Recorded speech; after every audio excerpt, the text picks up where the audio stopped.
अब देखिए, आज जो हम लोग डिस्कस जो कर रहे हैं वो हमारी रेगुलर टेस्ट सीरीज, जो डेली टेस्ट सीरीज हमारी चल रही है, उसके अंदर आज हमारा सब्जेक्ट होगा एक तो सीएन का, और एक जो हम लोग डिस्कस जो करेंगे वो सॉफ्टवेयर इंजीनियरिंग पे करेंगे। तो देखिए, सबसे पहला जो क्वेश्चन है रेगुलर टेस्ट सीरीज का वो है, this was the first network. हमारा पहला नेटवर्क कौन सा था? तो आपने सुना होगा, जब भी हम नेटवर्किंग की बात करते हैं तो पहला जो नेटवर्क था वो आर्कनेट। Which organization has authority over interstate and international commerce in the communication field? कह रहे हैं कि ऐसी कौन सी ऑर्गेनाइजेशन है इंटरस्टेट पे या इंटरनेशनल जो कॉमर्स पे काम करे, को international commerce in the communication field पे काम कर रही है। तो आपको ध्यान रखना पड़ेगा, ये है एफसीसी, जो पर्टिकुलर कॉमर्स पे ही काम कर रही है। नेक्स्ट जो चीज है, third number, are special internet group that quickly test, evaluate and standardize new technology। ये कह रहे हैं कि ये स्पेशल इंटरनेट ग्रुप है, जो कि इंटरनेट ग्रुप है दैट क्विकली टेस्ट, तुरंत टेस्ट करता है, इवेल्यूट करता है और नई टेक्नोलॉजी का स्टैंडर्ड जो है वो हमारा डिसाइड करता है। उसको हम कहते हैं फॉरम। फॉरम जो होता है, forum are special internet groups है जो ये काम करता है। नेक्स्ट जो क्वेश्चन है, ये कह रहा है कि which agency develop standard for physical connection interface and electronic signalling specification. तो ये चार चीजें इसने बताई है। तो इसने पूछा है कि ऐसा कौन सा स्टैंडर्ड है जो डेवलप इलेक्ट्रॉनिक सिग्नल स्पेसिफिकेशन में काम करता है, वो हमारा है EIA। तो ये 4 पॉइंट है, नेटवर्किंग के क्वेश्चन है बेसिक। ये तो आपको नोट से मिल जाएगा। FCC आपने पहली बार सुना होगा, फोरम है ये आपने पहली बार सुना है, EIA आपने पहली बार सुना है। तो नोट डाउन आप उसको करके रख लीजिए, ताकि नेक्स्ट टाइम किसी हमारे मेन पेपर में अगर आए तो दिक्कत ना आए। मैं कह रहा था rate of change with respect of time. Next जो क्वेश्चन है कि जो रेट ऑफ इंटरेस्ट है, अगर उसको टाइम के अकॉर्डिंग हम लोग चेंज करते हैं तो वो क्या होगा? तो एक बेसिक सी बात समझे कि हमारी फ्रिक्वेंसी होती है जो कि हम हर्ट्ज में उसको नापते हैं, उसको हम लोग किसके अकॉर्डिंग बात करते हैं? टाइम के अकॉर्डिंग हम लोग डिस्कस करते हैं। तो फ्रीक्वेंसी होता है एक, जो आपका टाइम है मिली सेकेंड है, उसमें कितना रोटेशन आपका हो जाता है वो आपका क्या कहलाता है? फ्रीक्वेंसी कहलाता है। कहता है describe the position of wave form relative to time zero. कह रहा है कि अगर टाइम जीरो है तो आप उसको क्या मानेंगे? उसका किसके अकॉर्डिंग वो टाइम चलता है? देखिए, एक होता है फेज मॉड्यूलेशन, एक होता है फ्रीक्वेंसी मॉड्यूलेशन, एक होता है कोड डिवीजन मल्टीप्लेक्सिंग होती है, या कोड के अकॉर्डिंग मॉड्यूलेशन होता है, एम्पलीट्यूड मॉड्यूलेशन होता है। एम्पलीट्यूड मतलब ऊंचाई को हम लोग देख रहे हैं। अगर हम फ्रीक्वेंसी को देखते हैं तो फ्रीक्वेंसी मॉड्यूलेशन जो है 1 सेकंड में कितने साइकिल रोटेट हो रहे हैं। जब हम लोग इस तरह से टाइम के अकॉर्डिंग पोजिशन को देखते हैं तो वो जो है, वो जो पोजीशन है वो हमारी उसकी क्या कहलाती है? फेज कहलाती है। उसमें क्या होता है कि 0 पे वो नीचे की तरफ फेज चेंज कर लेता है, 1 पे जो है पोजीशन जो है उसका वेव की जो डायरेक्शन है वो चेंज हो जाती है। कह रहा है कि sine wave in the domain can represent by 1 single spikes in the domain. मतलब 2 चीजें पूछ रहा है। ये कह रहा है कि अगर हम लोग बात करें कि साइन वेव की, तो किसके अकॉर्डिंग उसको रिप्रेजेंट करते हैं और वो क्या कहलाता है? साइन वेव को टाइम के अकॉर्डिंग रिप्रेजेंट करते हैं और वो जो है वो फ्रीक्वेंसी डोमेन आपका कहलाता है। नेक्स्ट क्वेश्चन देखिए, मतलब अलग अलग वेव्स होती है, जैसे फेज मॉड्यूलेशन में साइन वेव होती है, साइन मॉड्यूलेशन होती है। इसको मैंने ज्यादा डीपली मानते हुए इसको मैंने अपने नोट्स में अपने शामिल नहीं किया गया। नेक्स्ट जो चीज है, of a composite signal is the difference between highest and lower frequency contained in the signal। ये है कि अगर हम लोग बात करते हैं कि हमारा कोई भी सिग्नल है, उसकी हाईएस्ट फ्रीक्वेंसी कितनी है और लोएस्ट फ्रीक्वेंसी क्या है, तो उसका जो बीच का डिफरेंस है वो क्या कहलाता है? वो कहलाता है आपका बैंडविड्थ। मैंने जब भी आपको क्लास में समझाया है तो हमेशा मैंने यही समझाया कि बैंडविड्थ मतलब सड़क की चौड़ाई होगी, डेटा का फ्लो कौन सी डायरेक्शन में, जितना अच्छा आप अगर भेजना चाहते हैं तो उतनी बढ़िया बैंडविड्थ आप यूज करते हैं। Bandwidth transmission of a digital signal is possible only if we have a channel. कह रहा है कि अगर बेसबैंड ट्रांसमिशन में डिजिटल सिग्नल आप ट्रांसमिट करना चाहते हैं तब आपको कौन से सिग्नल की जरूरत पड़ेगी? We have a low pass. Base band होता है, एक ब्रॉड बैंड होता है। बेस बैंड में लो पास से काम चल जाता है। जो ब्रॉड बैंड होता है उसमें डेटा अधिक ट्रांसफर करना पड़ता है, तब हम उसमें जो है लो पास का यूज नहीं करते। नेक्स्ट चीज है 10th नंबर जो क्वेश्चन है उसमें पूछ रहे हैं, is the internet protocol suit of for the current internet. ये कह रहा है कि इसमें से इंटरनेट प्रोटोकॉल कौन सा है जो सूट करता है करंट इंटरनेट के लिए। तो इसके अंदर आपका नाम जो दे रखा है वो है ACM। तो आपका इसका जो आंसर जो होगा वो आपका होगा TCP/IP। देखो ACM जो है वो एक मतलब जो आपके प्रोटोकॉल होते हैं, जो भी नए स्टैंडर्ड जो होते हैं उसको लिए देने के लिए एक फॉर्म है। जैसे पहले FCC आया था, ये इसी प्रकार से ये भी एक एजेंसी है। लेकिन अगर आप प्रोटोकॉल की बात कर रहे हैं तो वो TCP/IP होगा। नेक्स्ट कह रहा है कि transmission the channel capacity is shared by both communication devices at all times. मतलब कह रहा है कि दोनों कम्युनिकेशन डिवाइसेस के द्वारा जो भी आपका डेटा ट्रांसमिशन है वो कैपेसिटी जो शेयर की जाती है वो भी एनी टाइम। देखिए इसका आंसर जो होगा वो क्या होगा? Full duplex. मतलब फुल डुप्लेक्स ऐसा सिस्टम होता है कि जब दोनों एक साथ में क्या कर सकते हैं? कम्युनिकेशन कर सकते हैं। नेक्स्ट है रेफर टू द स्ट्रक्चर और format of the data meaning the order in which they are represented. मतलब ये कह रहा है कि जो आपका स्ट्रक्चर जो है उसकी बात कर रहा है, तो उसमें कह रहा है structure of format of the data meaning the order in which they are presented. मतलब किस तरीके से उसको रिप्रेजेंट किया गया है उसको हम लोग क्या बोलते हैं? सिंटैक्स कहते हैं। फिर कह रहा है कि for a channel the NYQUIST bit rate formula define the theoretical maximum bit rate. मतलब वो क्या चीज के बारे में आपकी जानकारी जो है वो आपको देता है। तो ये आपको पता होना चाहिए नॉइसलेस चैनल।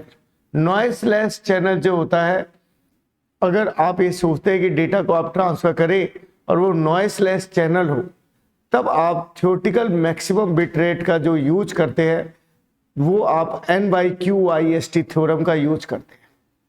इसको हम लोग बोलते हैं नॉइसलेस। नेक्स्ट देखिए कह रहा है channel capacity we need to use the Shannon capacity to find the maximum bit rate. जो मैक्सिमम बिट रेट अगर आप पता करना चाहते हैं तब आप किसका यूज करते हैं? नॉइसी का। मतलब वो तो आपको नोट डाउन करके रखना है। NYQIST बिट तो आपके हो गए नॉइसलेस के लिए, और शैनन वाला जो कैपेसिटी है उसको जब आप ट्रांसफर करते हैं तो वो नॉइजी कहलाएगा। मतलब होता ही है कि जब हम नेटवर्किंग में डेटा ट्रांसफर करते हैं तो नॉइसलेस और नॉइजी दो प्रकार के डेटा ट्रांसफर किए जा सकते हैं। उसके लिए दो फार्मूले जो है वो यूज किए जाते हैं। नेक्स्ट है कैन इम्पेयर ए सिग्नल। कह रहा है कि क्या सिग्नल को आप इम्पेयर कर सकते हैं? तो हाँ, सिग्नल के बारे में आपको एटेन्यूएशन का ध्यान रखना पड़ेगा। मतलब जो भी हमारे सिग्नल होते हैं वो धीरे धीरे क्या पढ़ने लग जाते हैं? कमजोर पड़ने लग जाते हैं। सिग्नल डिस्टोर्शन हो जाता है, मतलब सिग्नल की शेप चेंज हो जाती है, उससे नॉइज की प्रॉब्लम आ सकती है। तो ऑल ऑफ दीज, ये सारी की सारी चीजें ऐसी है जो आपके सिग्नल को इम्पेयर कर सकती है। कहते the product define the number of bits that can fill the link. मतलब कह रहा है कि ऐसा क्या प्रोडक्ट है जो आपके फिल करता है सभी प्रकार के जो लिंक है उसको फिल करने में मदद करता है। तो इसमें बैंडविड्थ का पीरियड हो गया, मतलब जो हमारा बैंडविड्थ है वो हमारा शामिल हो गया। मान लीजिए नंबर ऑफ बिट को फिल करने के लिए फ्रीक्वेंसी एम्पलीट्यूड हो गया। बैंडविड्थ डिले, बैंडविड्थ डिले का मीनिंग क्या होता है? बैंडविड्थ डिले का मतलब ये होता है कि जो भी हमारा डेटा है वो सही टाइम पर अगर नहीं पहुंच पा रहा है तो किस वजह से नहीं पहुंच पा रहा है? बैंडविड्थ में डिले होने के कारण। तभी वो आपका जो डेटा जो है वो फिल हो जाएगा किसी भी लिंक के लिए। नेक्स्ट है 17 रेफर टू द फिजिकल और logical arrangement of a network. कह रहा है कि फिजिकल और लॉजिकल जो अरेंजमेंट है उसके लिए आप किसका यूज करेंगे? तो वो आपका कहलाता है टोपोलॉजी। ये क्वेश्चन पहले भी आया था कि अलग अलग प्रकार के नेटवर्क को जोड़ने का जो तरीका है, चाहे फिजिकली जोड़ते हो चाहे लॉजिकली जोड़ते हो, तो मेरी पहले वाली टेस्ट सीरीज में भी ये शामिल है। ये कह रहा है कि is a data communication system spanning states, countries and the whole world. ऐसा कौन सा ऐसा सिस्टम है जिसमें आप ये सारे सिस्टम को, एक मतलब शहर को, एक कंट्रीज को, एक होल वर्ल्ड को आप जोड़ते हैं, तो आपको पता है वाइड एरिया नेटवर्क है, जिससे मिलके हमारा क्या बनता है, इंटरनेट बनता है। Is a collection of many separate network, मतलब बहुत सारे जो नेटवर्क है उसका जो कलेक्शन जो है वो आपका क्या कहलाता है, आपको पता है, वो इंटरनेट कहलाता है। Is A set of rules that govern data communication, मतलब गवर्नमेंट के जो सेट ऑफ रूल्स है जो डेटा कम्युनिकेशन के लिए जरूरी है, वो आपके क्या कहलाते हैं, वो होते हैं प्रोटोकॉल, जिसके द्वारा डेटा को हम लोग क्या करते हैं, ट्रांसफर करते हैं। इज एन आइडिया और concept that a precursor to an internet standard, कह रहा है कि एक आइडिया है, एक कंसेप्ट है जो कि हम लोग इंटरनेट स्टैंडर्ड में यूज करते हैं, तो वो RFC है, रिक्वेस्ट फॉर कमेंट। RFC मतलब रिक्वेस्ट फॉर कमेंट हो गया, हर एक का एक RFC नंबर होता है। इसी तरह से 22 है, is a data communication system within a building, plant और a campus of between a near building. तो आपको पता है लोकल एरिया नेटवर्क जो है वो एक पर्टिकुलर एरिया के अंदर क्या करता है, काम करता है।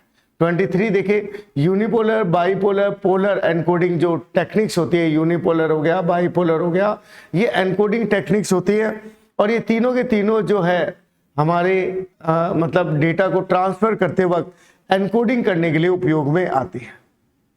तो ये जो हो गए, ये तीनों के तीनों लाइन के प्रकार है।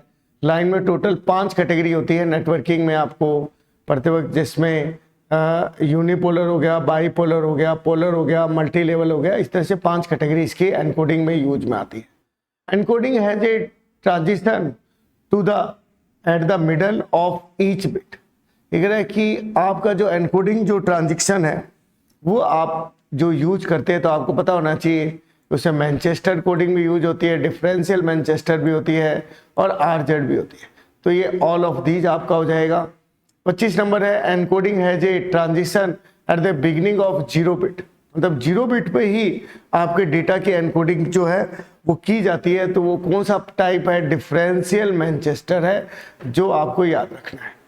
PCM जो है वो किसका एग्जाम्पल है, जो फेज कोड मॉड्यूलेशन जो है 26 जो है वो किसका एग्जाम्पल है, एनालॉग टू डिजिटल। मतलब होता क्या है कि हमारे जो सिग्नल जो होते हैं वो एनालॉग होते हैं, हम लोग उसके अंदर जो है क्वांटाइजेशन का यूज करते हैं, जिससे उसके क्या हो जाते हैं, पार्टीशन हो जाते हैं। फिर ऐसे जो एनालॉग सिग्नल होते हैं इनको हम लोग बाद में डिजिटल सिग्नल में क्या कर देते हैं, कन्वर्ट कर देते हैं। अब नेक्स्ट जो क्वेश्चन है ये सॉफ्टवेयर इंजीनियरिंग के है। कहता है कि ऑनलाइन ट्रांजैक्शन प्रोसेसिंग का उपयोग किया जाता है, कहाँ पे किया जाता है, कैसे किया जाता है, क्योंकि ट्रांजैक्शन बैचों में होते हैं। मतलब जो भी हमारे ट्रांजैक्शन है वो एक ग्रुप बना के, एक बैच बना के फिर उसकी प्रोसेसिंग की जाती है। तो इसीलिए वहां पर हम लोग किसका यूज करते हैं, ऑनलाइन प्रोसेसिंग का। इसी तरह से ट्रांजैक्शन प्रोसेसिंग का उपयोग किया जाता है, कब किया जाता है, ये पूछ रहा है कि जो ट्रांजैक्शन प्रोसेसिंग का यूज आप कब करेंगे। तो इसका जो आंसर है वो है फर्स्ट और थर्ड। मतलब जब आप रैंडम क्वेरी का जवाब दे रहे हैं तब आपको ट्रांजैक्शन प्रोसेसिंग की जरूरत पड़ेगी, और एक जो है जब सभी फाइलें ऑनलाइन उपलब्ध है। मतलब रैंडमली अगर आप कोई भी डेटा उठा रहे हैं और आपकी फाइलें ऑनलाइन उपलब्ध है, तब आप ट्रांजैक्शन प्रोसेसिंग करेंगे, इसके बाद कौन सा ट्रांजैक्शन करना है। उसके बाद ऑफलाइन डेटा एंट्री बेहतर कब होती है, पहला डेटा एरर के बिना दर्ज किए जाना चाहिए, दर्ज किए जाना डेटा की मात्रा अगर बड़ी है तब आप किसका यूज करते हैं, ऑफलाइन का उपयोग लेते हैं। और दूसरी जो बात जो है कि डेटा को समय समय पे हम लोग संसाधित किया जाना चाहिए, मतलब उसको अपडेट करना चाहिए। तो ऑफलाइन डेटा एंट्री कब बढ़िया रहती है, जब डेटा ज़्यादा हो और डेटा को बार बार आप चेंजेस करना चाहते हैं, मैनिपुलेट करना चाहते हैं। डिसीजन सपोर्ट सिस्टम कहाँ यूज में आता है, मैनेजमेंट के डिसीजन लेने में काम में आता है। फिर कहता है कि रिक्वायरमेंट स्पेसिफिकेशन किया जाता है। रिक्वायरमेंट स्पेसिफिकेशन आप कब देखते हैं, मतलब आपको ये पता लगे कि आपको कौन कौन सी आपकी आवश्यकताएं हैं, उनको अगर आप पता करना चाहते हैं। 32 नंबर है कि एक रिक्वायरमेंट स्पेसिफिकेशन तैयार करने वाले सिस्टम एनालिस्ट की भूमिका किसके समान होती है, जो ये पता करता है कि जब भी आप कोई सॉफ्टवेयर बनाते हैं तो सॉफ्टवेयर रिक्वायरमेंट स्पेसिफिकेशन होता है, और वो काम करके कौन देता है हमें, सिस्टम एनालिस्ट करता है। तो एक तरह से वो किसकी तरह होता है, एक बिल्डिंग का डिजाइन करने वाला, नक्शा बनाने वाला जो आदमी होता है, वैसे ही सेम सिस्टम एनालिस्ट होता नेक्स्ट है रिक्वायरमेंट स्पेसिफिकेशन तैयार करते समय निम्नलिखित परामर्श करना आवश्यक होता है। किससे डिस्कशन करना जरूरी है? तो चाहे वो टॉप लेवल है, चाहे वो मिडिल लेवल है, चाहे वो ऑपरेशनल लेवल पे मतलब लो लेवल पे है, सबका डिस्कशन करना, उनकी आवश्यकताओं को पता करना जरूरी होता है। तभी इंफॉर्मेशन क्या होती है? गैदरिंग होती है। जब टॉप लेवल भी हो, मिडिल लेवल भी हो, लो लेवल भी हो, सबसे इंफॉर्मेशन गैदरिंग करनी होती है। फिजिबिलिटी स्टडी क्या होती है?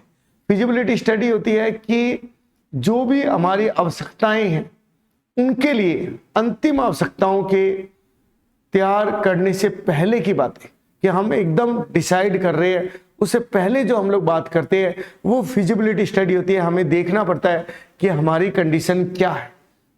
नेक्स्ट है फिजिबिलिटी स्टडी का मुख्य उद्देश्य क्या होता है? आखिर हम फिजिबिलिटी स्टडी क्यों करते हैं? यह आकलन करने के कि क्या बाधाओं के अधीन निर्दिष्ट आवश्यकताओं को पूरा करना संभव है, क्या हमारे पास बजट पूरा है, क्या हमारे पास इंसान पूरे हैं, संसाधन पूरे हैं, उसी को हम लोग क्या बोलते हैं? फिजिबिलिटी स्टडी कहते हैं। फिजिबिलिटी स्टडी किया जाता है, क्यों किया जाता है फिजिबिलिटी स्टडी? तो उसके लिए आपको ध्यान रखना है कि सिस्टम एनालिस्ट जो है in consultation with manager of the organization, मतलब जो आपके संस्था के जो मैनेजर होते हैं उनके साथ मिलके आप लोग जो है फिजिबिलिटी स्टडी करते हैं। फिर है इनिशियल रिक्वायरमेंट स्पेसिफिकेशन क्या होता है? 37 नंबर, उसका आंसर जो होगा आवश्यकताओं का एक रफ ड्राफ्ट। जो शुरुआत का जो रिक्वायरमेंट स्पेसिफिकेशन होता है वो एक रफली आइडिया होता है, उसके बाद में आप इंफॉर्मेशन गैदरिंग करते हैं, फिजिबिलिटी स्टडी करते हैं। फाइनल स्पेसिफिकेशन पर पहुंचने का मुख्य लक्ष्य है, आखिर आप लास्ट में जो पहुंचते हैं उसका मुख्य टारगेट आपका क्या रहता है? ऑर्गेनाइजेशन के मैनेजर को यह बताने के लिए कि प्रपोज सिस्टम क्या हासिल करेगी। यही हमारा स्पेसिफिकेशन होता है कि जो हम प्रपोज कर रहे हैं ये सिस्टम कैसे काम करेगा और हमें क्या देगा। सिस्टम टेस्ट प्लान स्पेसिफाइड ए, जो टेस्ट प्लान हम लोग बनाते हैं वो क्या होता है? वो अंतिम स्पेसिफिकेशन तैयार किए जाते हैं, मतलब लास्ट जो हम लोग डिसाइड करते हैं वो टेस्ट प्लान के द्वारा ही करते हैं। हार्डवेयर की स्टडी की आवश्यकता है। हार्डवेयर स्टडी की क्यों आवश्यकता पड़ती है? फाइनल को पूरा करने के लिए आवश्यक कंप्यूटर सिस्टम, सॉफ्टवेयर टूल्स, ये सब चीजें हमारे पूरे हैं या नहीं।